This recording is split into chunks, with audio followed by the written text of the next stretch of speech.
Holan 7, Televisión Internacional, presenta Estudios de las Profecías Bíblicas,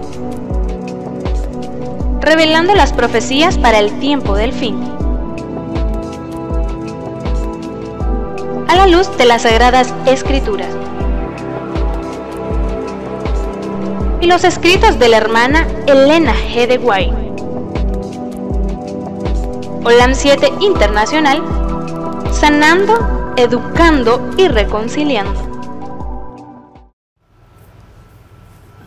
Queridos amigos y hermanos en Cristo Jesús, es un placer y privilegio saludarles de aquí, desde Alhambra, California, como siempre de costumbre, llegando y proyectándonos con el Evangelio de las nuevas de salvación y proyectándonos también por medio de temas proféticos. Y siempre estoy acompañado por un compañerismo bueno de hermanos aquí, deseosos de compartir con ustedes las Sagradas Escrituras, y por qué no darles a ellos la bienvenida. Tenemos a mi lado izquierdo aquí a la hermana Celia Castro. Hermana, buenas tardes. Bienvenida. Pastor Daniel Miranda. Daniel Miranda, ¿cómo está usted? Muy bien, gracias a Dios, muy contento de nuevo de estar en este programa. Nos hemos gozado la primera hora con usted. Amén. Es un privilegio tenerlo, y los hermanos allá en la distancia, les agradecemos que estén con nosotros también. En nuestro segmento anterior habíamos hablado de un tema que tenía que ver con el pensamiento del apóstol Pablo, donde dice la bienaventuranza y la esperanza del cristiano, ¿no? Entonces él sabía a quién creía, sabía a quién servía, sabía el presente, también sabía qué le podía suceder en el futuro. Podía ser cortado el privilegio de no continuar más con el Evangelio, pero también en el presente él se gozaba del compañerismo de sus hermanos. Y qué hermoso es gozarse entre los hermanos, porque es lo que enseña la palabra de Dios. Cuando llevamos un buen compañerismo, nos une una misma causa, un mismo espíritu, una misma proyección y una unidad en el espíritu también. Hoy vamos a estudiar el tema el cristiano y la eternidad. No sin antes pedirles a ustedes que nos acompañen en el libro siempre de Filipenses capítulo 1. Estamos continuando ahí del versículo 23 en adelante, pero queremos invitarlo en esta ocasión a 2 Timoteo capítulo 4, y vamos a leer primeramente el versículo 1 y después vamos a leer el versículo 8, y pediré a mis compañeros que me den sus puntos de vista a ellos también. A 2 Timoteo capítulo 4, verso 1 y después el versículo 8.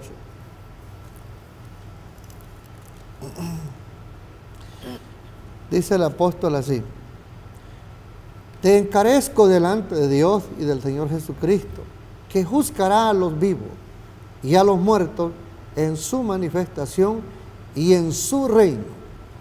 Versículo 8. Por lo demás, me está guardada la corona de justicia, la cual me dará el Señor juez justo en aquel día, y no solo a mí, sino también a todos los que aman su venida. Pastor Miranda, ¿qué usted nos puede decir de esta esperanza que un hijo de Dios tiene, que tuvo en el pasado, que tenemos nosotros hoy, y que invitamos a otros que formen parte a proyectarse en ese futuro que no conocemos nosotros? ¿Cuánto tiempo vamos a seguir viviendo nosotros aquí? Amén. Pues nosotros aquí vemos, en el versículo 1, vemos dos grupos: los vivos y los muertos. Y el versículo 8 nos explica quiénes son, cuál es la recompensa que van a recibir tanto los vivos como los muertos en Cristo Jesús. Y es la corona de la vida. La corona de la vida, la corona de justicia, como dice acá, la cual me dará el Señor juez justo en aquel día, y no solo a mí, sino a todos los que aman su venida. Aquí hay una condición, y la condición para recibir la corona de justicia es a aquellos que aman su venida, y los que aman su venida no están esperándolo en una expectación ociosa. ¿Sí? Sentados. Nosotros vemos aquí la bendita esperanza, aquí es la esperanza de la salvación. ¿Sabe? La muerte quizás es una de las cosas que más tememos o más temen las personas. El Señor me ayuda a desarrollar, a perderle miedo a la muerte, porque como cristianos nosotros no deberíamos tenerle miedo a la muerte.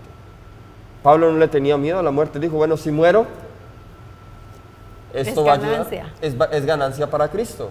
Así es. ¿Por qué no deberíamos tenerle miedo a la muerte? Por dos razones, al menos pueden que hayan más. Número uno, Jesús dijo, yo soy la resurrección y la vida, el que muere en mí, aunque esté muerto, vivirá. El que cree en mí, aunque esté muerto, vivirá. Razón número uno es, si morimos y estamos en Cristo, vamos a resucitar. Número dos, hay un galardón. Hay un galardón que nos espera. Hermano. Sí, vamos, eso refuerza también Apocalipsis 14:13, que dice, y oí una voz en el cielo que decía, escribe bienaventurado de aquí en adelante los muertos que mueren en el Señor. Si dice el Espíritu, porque descansan de sus trabajos, pero sus obras con ellos continúan. O sea, de que como Pablo estaba diciendo, que si él moría era ganancia, si él vivía también era ganancia. ¿Por qué? Porque el trabajo que él había hecho durante su vida iba a trascender de etapas a etapas, de años a años, de siglos en siglos, como hasta hoy en día. Por medio de Pablo nosotros conocemos quién era Pablo, conocemos en la forma que él visualizaba a Jesucristo. Y mira lo que dice el Espíritu de Profecía, dice, en su debilidad se ve el resultado natural de la vejez. Esos son los muertos, los que ya mueren en el Señor. Dice, pero que creen en Dios y Dios los ama. El sello de Dios está sobre ellos y estará en el número de quienes ha dicho el Señor, bienaventurados los muertos que mueren en el Señor. Con Pablo puede decir, he peleado la buena batalla, he acabado la carrera, he guardado la fe.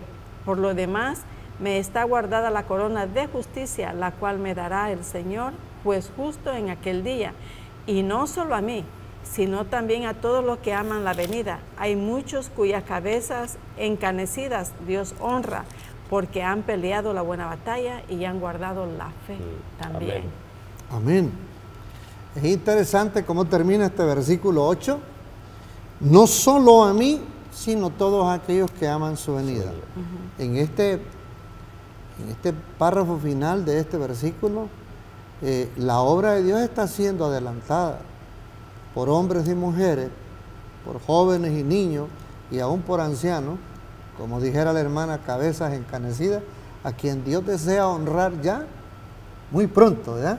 Porque han luchado y han perdido todas sus energías, o las han invertido en la causa de Dios para colaborar en algo en la causa de Dios, y que otros conozcan este evangelio y lleguen a amar su venida, luchando por otros, deseosos de salvarlo y aumentar más el número de los que han de ser salvos en aquel día. Y hermano, y tenemos que aprender también a no tener miedo a la muerte como cristianos, como dijo el pastor. ¿Por qué? Porque al tener miedo a la muerte quiere decir que nosotros no estamos listos para aceptarlo a Cristo o la venida del Señor todavía. Tenemos que comenzar a hacer un cambio en nuestras vidas para poder aceptar su venida como el gran retorno que trae la recompensa de nuestra vivencia con el Señor Jesucristo. Surge entonces sano de una preguntita a manera de comentario, es que usted y el pastor están diciendo que a la muerte no hay que tenerle miedo. Entonces, si llegamos un día al evangelio nosotros, que hoy llevamos varios años, ¿por qué lo hicimos? Cuando oímos el evangelio, la predicación, fue que nos anunciaron fuertes eventos finales y que si no estamos con Dios vamos a sufrir tales cosas y queremos que Dios nos cubra con sus alas, nos proteja y todo, y no padecer nada. Es posible que haya gente que esté creyendo y pensando así y esté en el evangelio por un miedo Bueno, por un miedo, ¿verdad? sí, acordémonos que Pablo aquí dice de que él sufrió sufrió mucho por Cristo. Por lo tanto, de que si nosotros pensamos que por ser cristianos todas las cosas van a venir a bien, que no vamos a sufrir, pues nos estamos engañando a nosotros mismos. Claro. ¿Sí? No. El problema es cuando nosotros nos hacemos cristianos basados en emociones, simplemente. emociones. Pero que la verdad no haga raíz en nuestro corazón. Es como si construyésemos una casa sobre la arena y cuando venga la tormenta, se la lleva. Por Sí. ejemplo, una obra sísmica y pronto llena las iglesias. Emoción. Esa respuesta, ¿qué nos indica a nosotros de todo?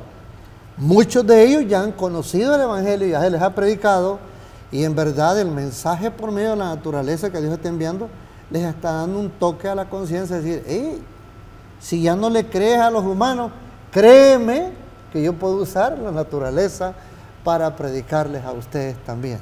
Bien, vamos entonces a considerar ese puntito que tenemos nosotros y que anhelamos la eternidad. Mientras los cristianos estamos haciendo la lucha para predicar el Evangelio por todos lados, invitando a otros a que formen parte de él, ¿y por qué no felicitar a los hermanos de la audiencia que lo están haciendo? Hermanos, Dios les bendiga, Dios les prospere, Dios les anime más a seguir adelante llevando esta obra que hasta el día de hoy ustedes la han llevado. Y si por alguna causa han sido interrumpidos, no deje de hacerlo, siga continuándolo hacia adelante. Veamos entonces qué nos dice el libro de Eclesiastés, capítulo 3. Eclesiastés, capítulo 3, verso 1. Eclesiastés, verso 1. Dice, todo tiene su tiempo y todo lo que se requiere debajo del cielo tiene su hora. Versículo 11. Versículo 11. Todo lo hizo hermoso en su tiempo y ha puesto eternidad en el corazón de ellos, y sin que alcance el hombre a entender la obra que ha hecho Dios desde el principio hasta el fin. Vamos a comentar primero, pastor, este versículo 1 y después comentamos el versículo 11, porque hay dos versículos más que hay que comentar de esta misma cita. ¿Qué opinión tiene usted? Muy bien, Eclesiastés capítulo 3, versículo 1, nos da un principio elemental en la forma en cómo opera Dios. Dios tiene un tiempo específico para todo. Todo tiene su tiempo y todo lo que se quiere o que se hace debajo del cielo tiene su hora. Dios tiene un tiempo específico para todo. O sea, todo lo que Él hace. Está bien calculado todo. Claro que sí. Ahora, su tiempo, y de pronto esto va a sonar un poco confuso, su tiempo de alguna manera está supeditado o está de acuerdo a las decisiones nuestras. Ajá, muy bien. Porque si fuera la voluntad de Dios, Él ya hubiese venido acá a esta tierra. Tomando eso por ejemplo. Sí. ¿Quiénes hemos retrasado la venida del Señor Jesús? Nosotros. Nuestra indecisión. Nuestra indecisión. ¿Sí? Entonces aquí estamos hablando de un tiempo de Dios en relación a la decisión humana. Ahora, versículo 11. Todo lo hizo hermoso en su tiempo y ha puesto eternidad en el corazón del hombre, sin que éste alcance a comprender la obra hecha por Dios desde el principio hasta el fin. Hablando de la creación del hombre, aquí en este contexto, nos dice todo lo hizo hermoso en su tiempo. Si nosotros miramos la creación, hubo un tiempo específico para crear los árboles, hubo un tiempo específico para crear el cielo, la luz, los astros, y hubo un tiempo específico para crear el hombre. Y de hecho se nos dio un tiempo para adorar, que fue el sábado. Y hablando del hombre dice, y ha puesto eternidad en su corazón. En otras palabras, Dios, el propósito original para Dios era que el hombre viviera para la eternidad, cosa que Dios, el hombre pudiese por toda la eternidad estudiar las obras de Dios. Dice que aún ni la eternidad le alcanzará a comprender la obra hecha por Dios desde el principio hasta el fin. Hermano, el Espíritu Profecía tiene una nota concerniente a eso, porque si no, yo quiero recordar una nota que no la recuerdo ahorita, pero la hermana White escribe bien claro y dice que el tema de la redención del hombre, el misterio de la cruz, dice que será estudiada por siempre, dice en el cielo. Amén. Entonces, el hombre percibe esa eternidad porque hay algo en el corazón de él. Dios se lo puso, ahí está. El hombre anhela tener una continuidad en su vida y hacer de su vida una larga trayectoria de todo. Pero ¿cuál es el problema, pastor y hermana Celia, que tenemos hoy en día? Que el hombre, el ser humano, ya no puede llegar ni a los 100 años. Y entonces esa eternidad, ¿dónde queda? ¿Cómo la puedo seguir manteniendo y vislumbrándola en mi persona? Es una muy buena pregunta. ¿Verdad?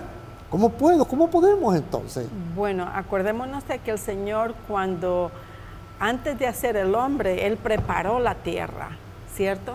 Sí. Y lo preparó, como dijo el pastor, de que Él hizo todas las cosas a su tiempo, o sea, cada día una obra, cada día otra obra, y total que formó los 7 días de la semana, y fueron, en esos 7 días Él preparó para que el hombre viviera, como Él mismo lo decía, en una forma sana.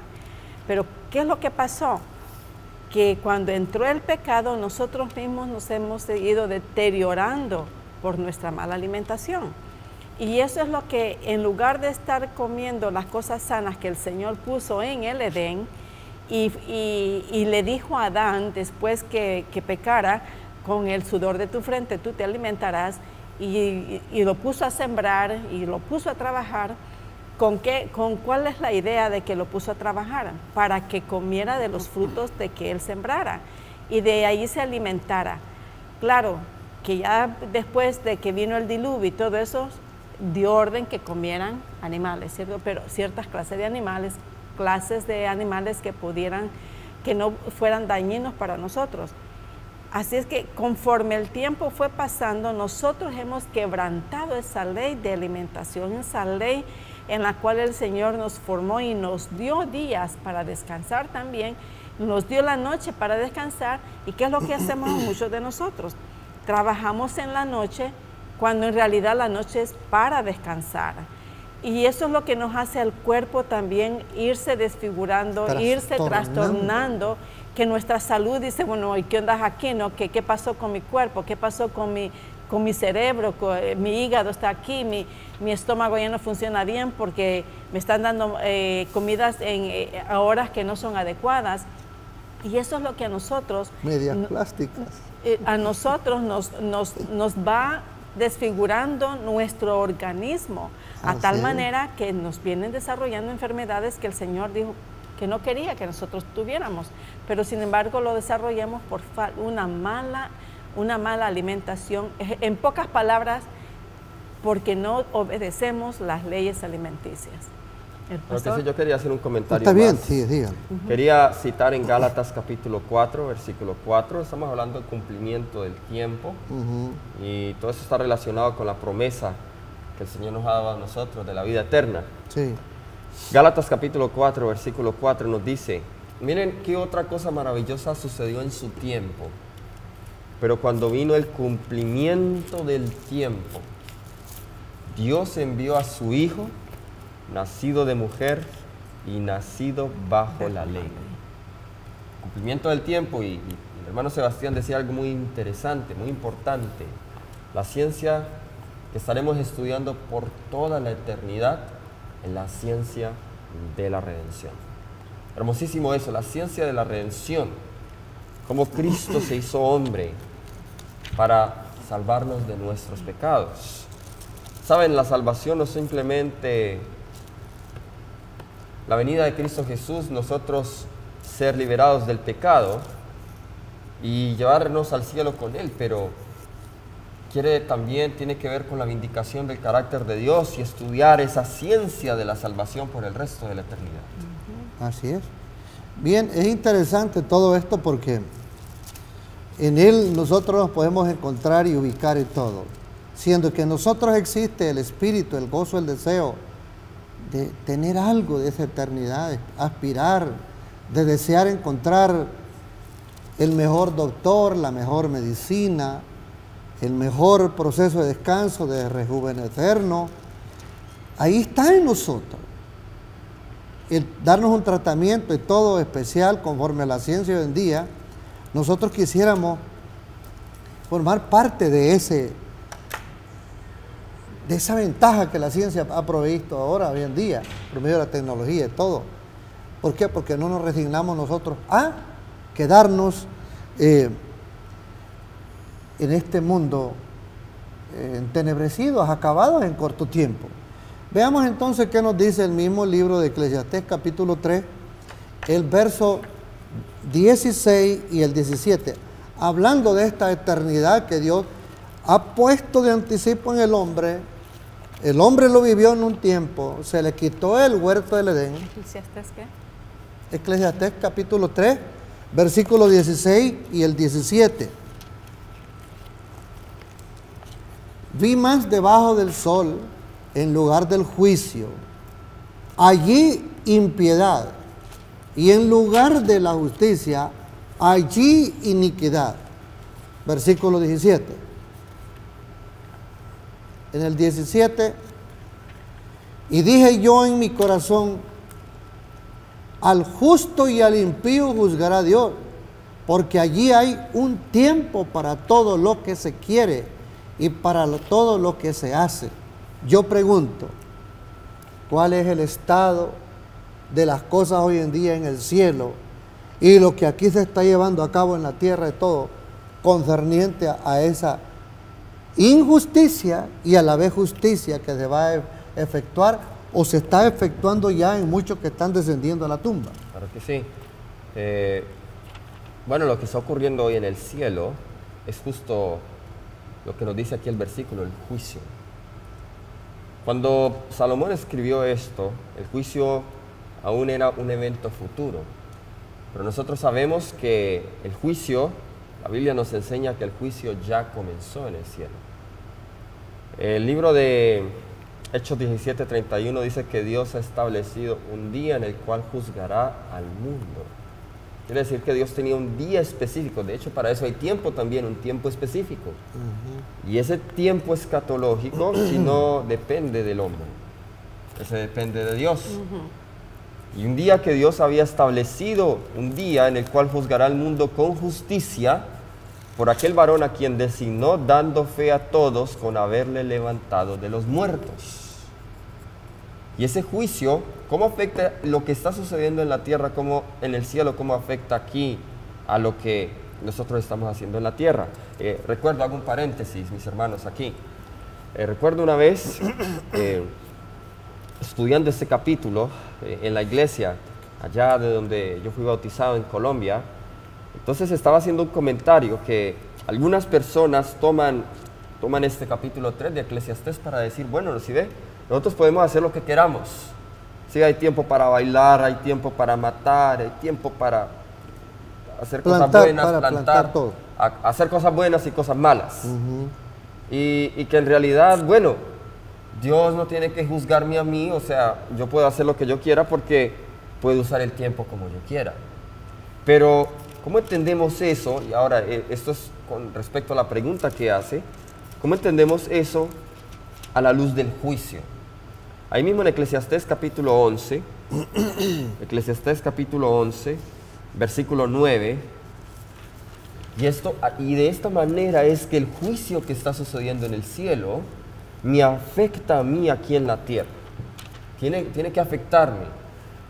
Alégrate, joven, en tu juventud. Eclesiastés 11, 9.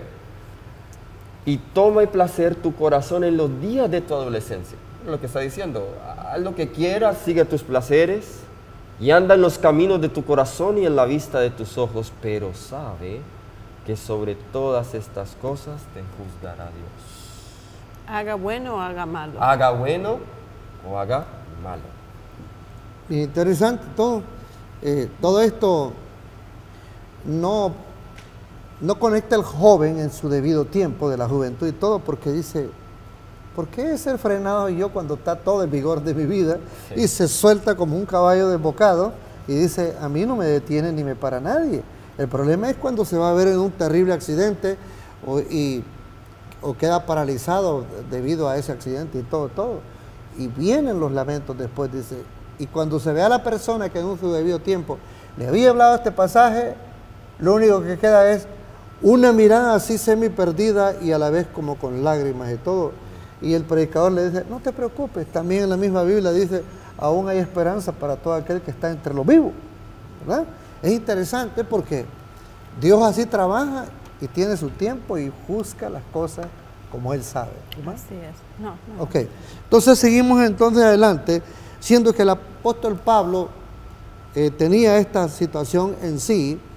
Leo la pregunta siguiente, dice, entonces Pablo, sin opción entre la vida y la muerte, deseaba estar con Cristo como lo mejor de todo que debió haber anhelado.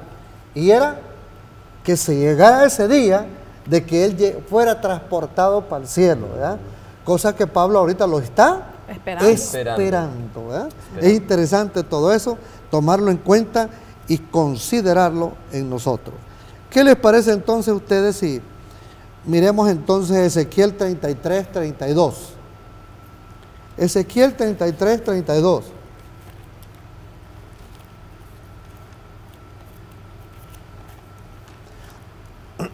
Y he aquí que tú eres a ellos como cantor de amores, hermoso de voz y que canta bien, y oirán tus palabras, pero no las pondrán por obra, dice el versículo 32.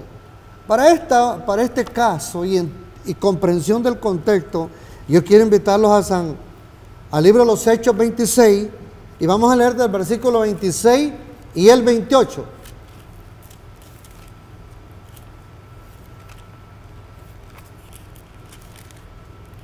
Dice 26, y vamos a leer del 26 al 28.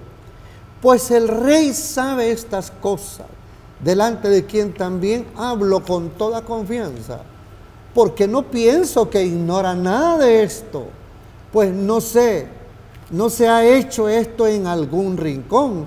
Versículo 27. ¿Crees, oh rey Agripa, a los profetas? Yo sé que crees. Versículo 28. Entonces Agripa dijo a Pablo, por poco me persuades a hacerme cristiano. ¡Wow! Como quien dice, ¡qué bárbaro! ¡Qué bonito predica el evangelio! ¡Qué toque celestial sentí en mi corazón! Pero me atan más las costumbres de este mundo, que prefiero decirte, espérame un ratito, Pablo. Pablo, espérame un ratito, porque no sé ni qué tomar la decisión, seguir o quedarme como estoy. En otras palabras, así impresionados con haber oído muchos el evangelio, impresionados del corazón, porque Dios les tocó el alma, así muchos morirán. Pero ¿qué le podrán decir a Dios después? ¿Cómo pueden ellos sentirse copartícipes de los que ya fueron coronados para ese gran día de recibir ellos la vida eterna? Esa parte que percibe el cristiano, yo quiero, yo sé en quién he creído. Mi proyección, mi meta es la vida eterna, que un día se dé en mí. Aquí el espíritu de profecía está hablando de que dice, ¿cuáles eran los pensamientos del rey Agripa? Porque a tal extremo de decirle a Pablo, por poco me persuades, es porque él estaba poniendo mucha atención en eso. Dice, al oír estas palabras, recordó a Agripa la historia de su familia y sus estériles esfuerzos contra aquel a quien Pablo estaba predicando. Pensó en su bisabuelo Herodes y en la matanza de los niños inocentes de Belén. Pensó en su tío abuelo Antipas y en el asesinato de Juan el Bautista. Pensó en su propio padre Agripa I, y en el martirio del apóstol Jacobo. vio en sus desastres que rápidamente sobrevinieron a estos reyes una demostración de desagrado de Dios debido a sus crímenes contra sus siervos. La pompa y el boato de este día recordaron a Agripa el tiempo cuando su propio padre, un monarca más poderoso que él, estuvo en una misma ciudad ataviado con un ropaje brillante, mientras el pueblo aclamaba que él era un dios. Se había olvidado de cómo, aún antes de que se acallaran los gritos de admiración, un castigo rápido y temible había sobrevenido al vanaglorioso rey. Algo que todo esto cruzó rápidamente por la memoria de Agripa, pero su vanidad fue halagada por la brillante escena de las desplegada ante él. Y el orgullo y la vanidad desarrollaron todos los pensamientos más nobles. O sea que aún a pesar de toda esa historia que él había escuchado y vivió también, le vino más que todo el orgullo de ser rey que el aceptar el mensaje de Pablo. O sea, lo que él palpaba nomás, lo que él podía ver, que era una realidad, que él lo percibía y lo gozaba, esa preferencia le ganó el corazón a él. Siempre es interesante. Sí.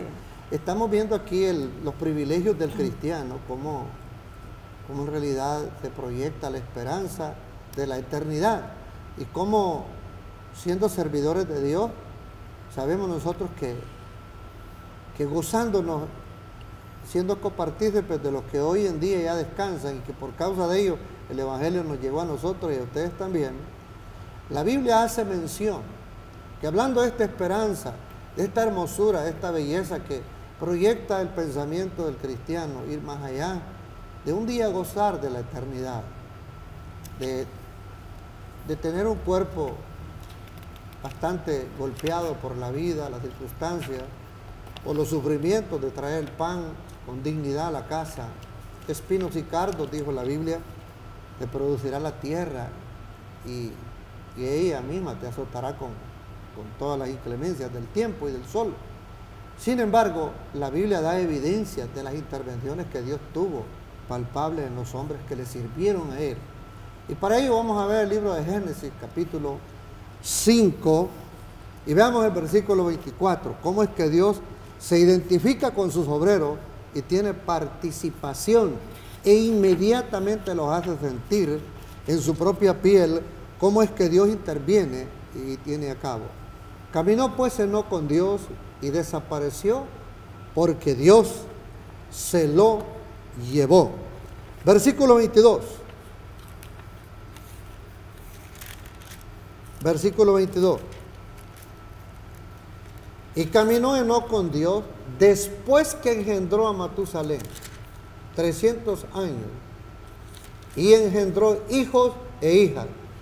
Este varón no solo era temeroso de Dios, no solo testificaba en un mundo atroz, difícil de convivir con él, se burlaban continuamente de él, pero él fielmente todo el día encomendaba, todo a la mañana su vida, tenía un servicio diario de adoración a Dios y hacía de Dios su compañía, su compañero, hacía de él, por medio de la oración, su conexión, su diario vivir.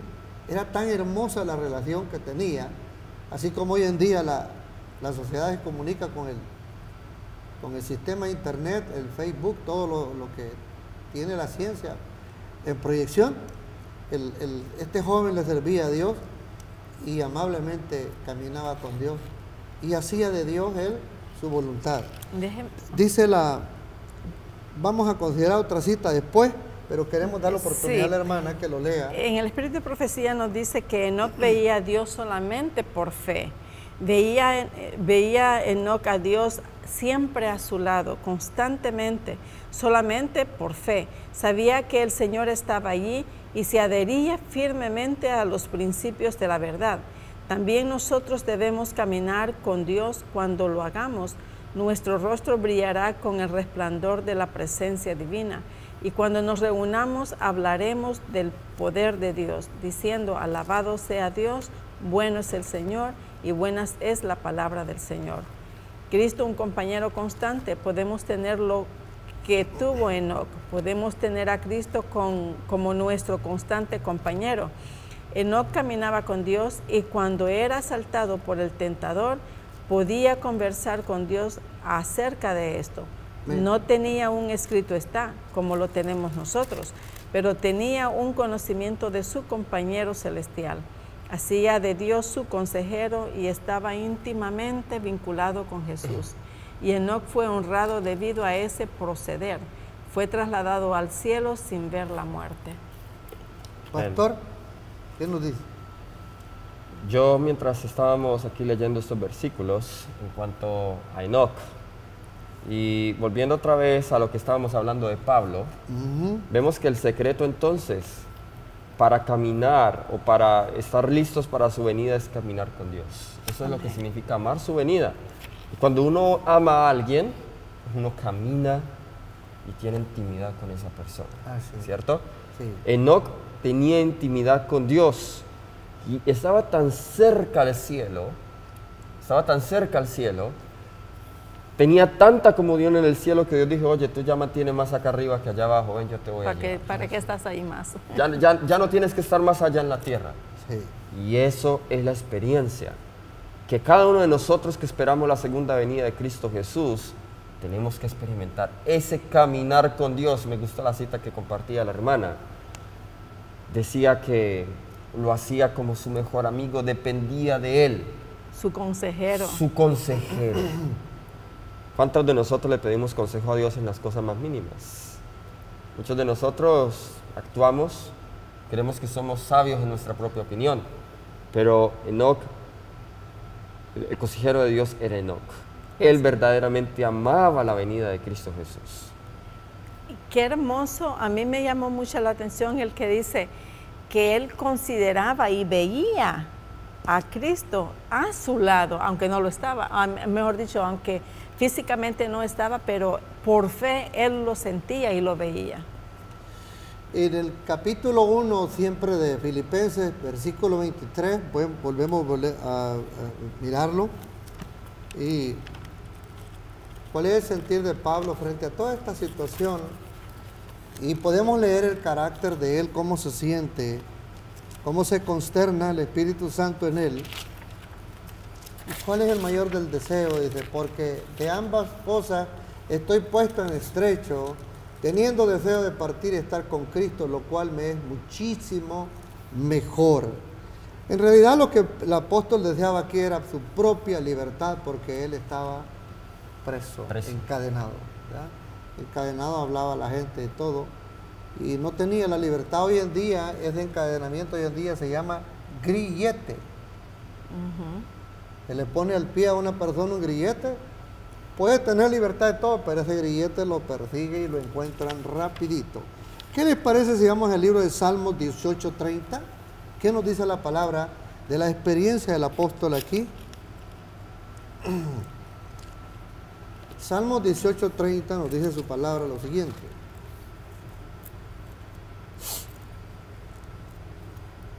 Salmos 18:30. En cuanto a Dios, perfecto es su camino, y acrisolada la palabra de Jehová. Escudo es a todos los que en él esperan. Y en realidad Pablo había ejercido paciencia. Amén, esa es una hermosa promesa.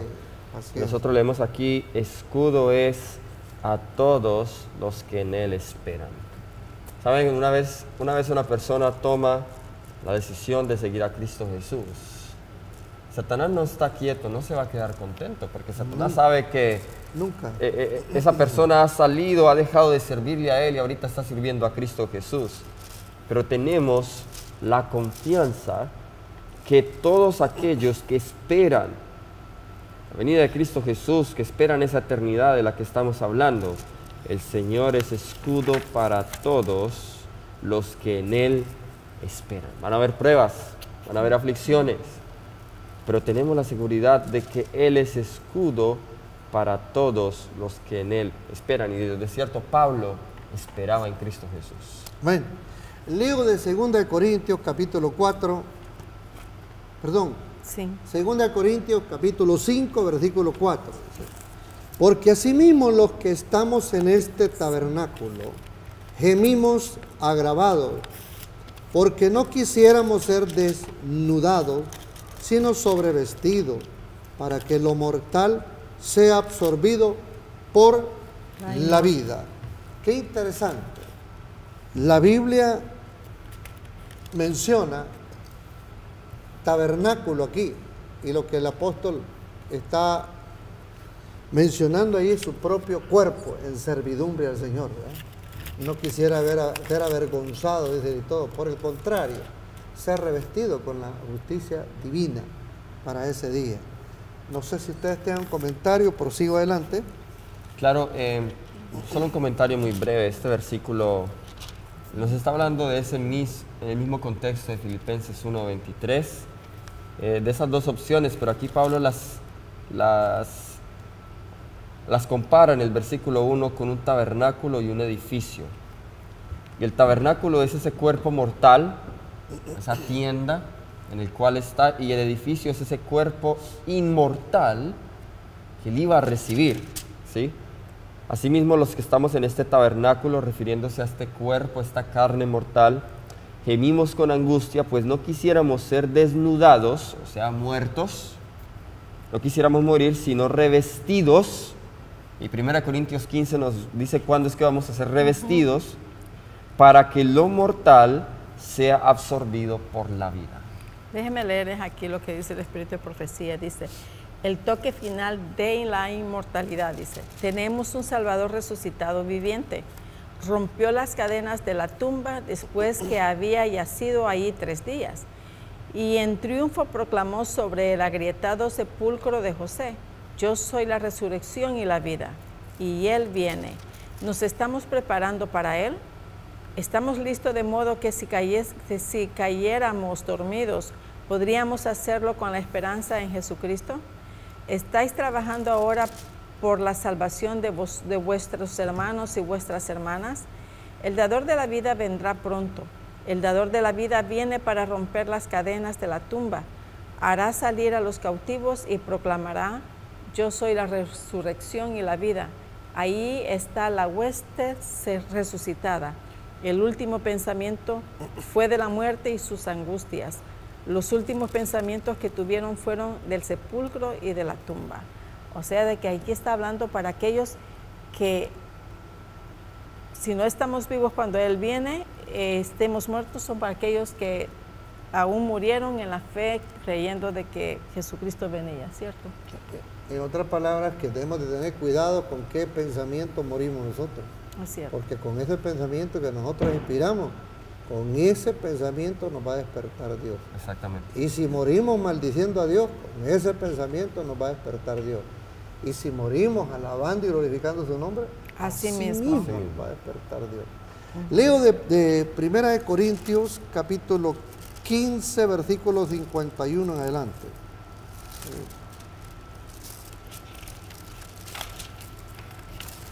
1 Corintios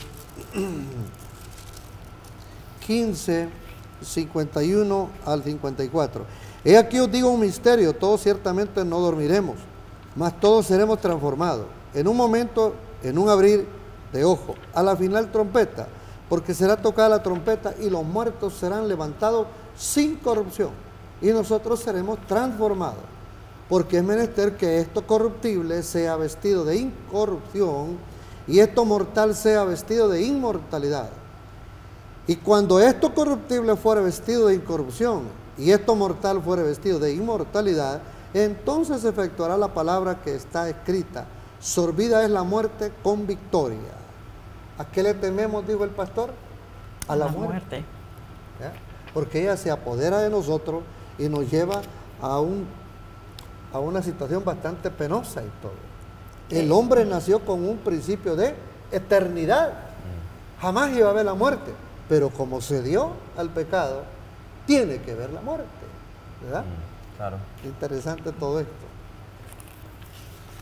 Seguimos entonces adelante de lo que estamos hablando ahorita, conforme a nuestra lección. Vemos el versículo 24 de Filipenses capítulo 1. Filipenses 1, verso 24. Dice lo siguiente. 1:24. Empero quedar en la carne es más necesario por causa de vosotros. Todos conocemos que el apóstol era un gran maestro de Biblia y cualquiera quisiera tenerlo en su iglesia como visitante y, por qué no decirlo, que estuviera una estadía prolongada dando algún seminario, como capacitar a nuevos líderes, ya sean adultos, jóvenes, aún niños también, con un adiestramiento, claro, aprendiendo la Torá. Sí. Dice, Pablo permitía que la necesidad de los filipenses sobrepujara a su propio deseo. La iglesia necesitaba la conducción personal del apóstol y la inspiración de su vida consagrada. Esa necesidad era el factor decisivo en el pensamiento del apóstol. Me parece a mí que cuando el apóstol Pablo iba a cada ciudad, él miraba las necesidades espirituales de ese pueblo. Así es. ¿Verdad? Y de acuerdo a las necesidades de ese pueblo, entonces él era como hablaba y se conducía. Por eso es que en cada pueblo que él iba, la gente lo amaba. Dejaba un legado muy importante, el cual, igual que Jesucristo, cada vez que él llegaba a cierto lugar, la gente lo acogía con mucho deseo, porque él siempre llevaba palabras de esperanza, de salvación. Y Pablo, pues aquí habla también de lo mismo, pero hace mucho énfasis en el futuro, cuando el Señor venga por segunda vez. Claro que sí. También vemos aquí que, volviendo, porque todo está conectado, que para todo hay tiempo. Ese no era el tiempo para que Pablo muriera todavía. Dios aún tenía más obra para que él hiciese. Y sabe, es lindo nosotros vivir mientras esperamos, vivir sometidos a la voluntad del Señor. Vivir sometidos y veo la sumisión de Pablo, que aunque, como leímos en el versículo 23, su preferencia era partir y estar con Cristo, por amor a la causa, prefirió quedar en la carne, a pesar de las aflicciones por las que estaba pasando. Sí. O sea, de que para él el sufrir era, tal vez, era gozo, decía para él, porque él sabía de que los sufrimientos que traía eran a causa de la palabra del Señor. Claro que sí. Sí. Sigo leyendo del versículo 25 de Filipenses 1. Y confiado en esto sé que quedaré, que aún permaneceré con todos vosotros para provecho vuestro y gozo de la fe. Ya habíamos dicho que estar con él era una delicia también, pues era un hombre grato en la palabra de Dios. Versículo 26 dice lo siguiente: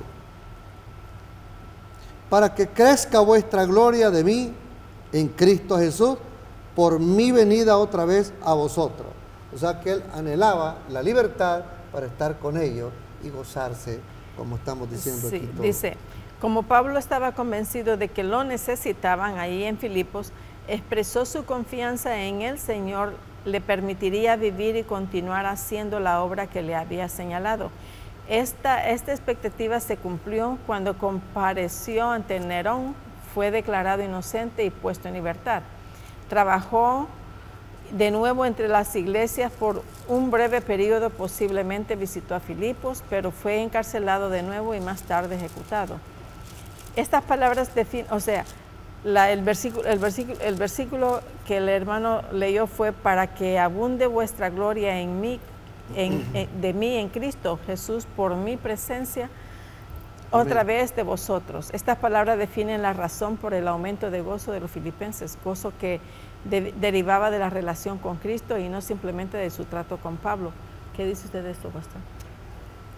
Sí, reiterando lo que veníamos diciendo, el gozo de Pablo era trabajar en la causa del Señor. Se gozaba. Él en eso se gozaba. Para que abunde vuestra gloria de mí en Cristo Jesús por mi presencia otra vez entre vosotros. El centro de Pablo era Cristo Jesús, no se gloriaba a sí mismo. Sí.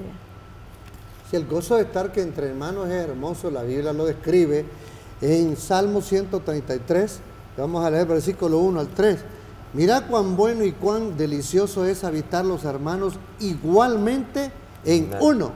Es como el buen óleo sobre la cabeza, el cual desciende sobre las barbas, la barba de Aarón, y que baja hasta el borde de sus vestiduras, como el rocío de Hermón, que desciende sobre los montes de Sión, porque allí envía Jehová bendición y vida eterna. Estamos hablando. Así es que el compañerismo, la convivencia entre ellos, el deseo de Pablo estar con ellos, el anhelo de ellos de orar por él, que Dios lo librara de todo, era esa vida eterna, viviéndola ya anticipadamente en la tierra.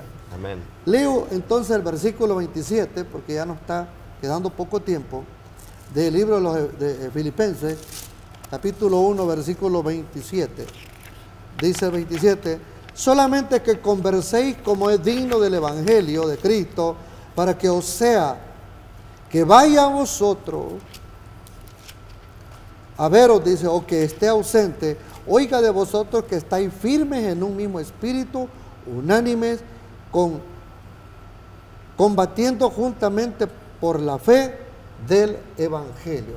Pareciera ser que el apóstol aquí está enviando una cartita de amonestación, que va a ir a amonestar a algunos por ahí, porque quizás ya hay algún espíritu de división, y dice, solo espero ir y veros a vosotros, y espero que camine en la senda que yo os he enseñado. Es lo que está diciendo el apóstol. Dice que estéis firmes en un mismo espíritu, como se decía, en comunión con los hermanos. Sí. Dice, la iglesia debe de estar unánimes y por lo tanto con unidad de propósitos.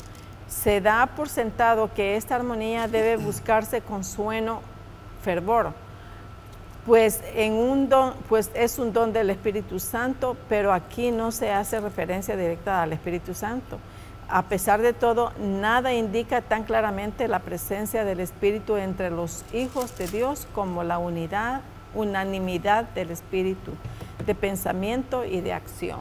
Bien, el versículo 28 dice lo siguiente de Filipenses 1, y en nada intimidados de los que se oponen, que a ellos ciertamente es indicio de perdición, mas a vosotros de salud, y esto de Dios. ¿Qué quiere decir el versículo aquí?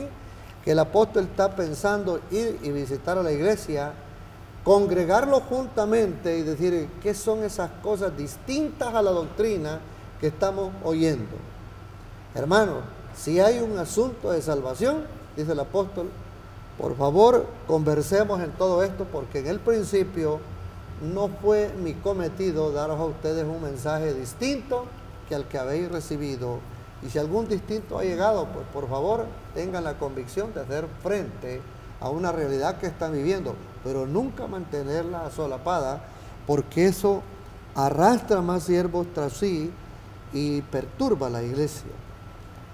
Leo entonces versículo 29, dice 29, porque a vosotros es concedido por Cristo no solo que creáis en Él, sino también que padezcáis por Él. Verso 30, teniendo el mismo conflicto que habéis visto en mí y ahora oís estar en mí. ¿Dónde estaba él? Estaba en siendo Cristo. preso y todavía no conseguía la libertad. Así que la gente se animaba por el testimonio de él a seguir adelante llevando la obra y ser testimonio fiel de un Dios a quien él tenía cometido. Si había sido fiel antes, ¿por qué ahora doblemente no? ¿Verdad? Ahora que Cristo lo había llamado. ¿Qué podríamos nosotros decir en estos segundos y todo? ¿Le gustó cómo estuvo el relato de Pablo? Claro que sí, yo puedo resumirlo en estas pocas palabras. Él mismo lo dijo Pablo ahí en 2 de Timoteo, porque todo aquel que quiera vivir piadosamente en Cristo Jesús padecerá persecución. Dice, el cristiano no sufre por su propia cuenta, sino como representante de su maestro. Todo lo puedo en Cristo que me fortalece, dice la palabra de Dios. ¿Es posible la eternidad? Claro que sí. ¿En quién? Cristo. En Dios. Y Pablo tenía vislumbre Así es. de ver que Él está a punto para enfilarse ya, ¿no? Así es. Amén. Que Dios les bendiga, un hermoso y feliz sábado, y les agradecemos una vez más de estar con nosotros. Amén.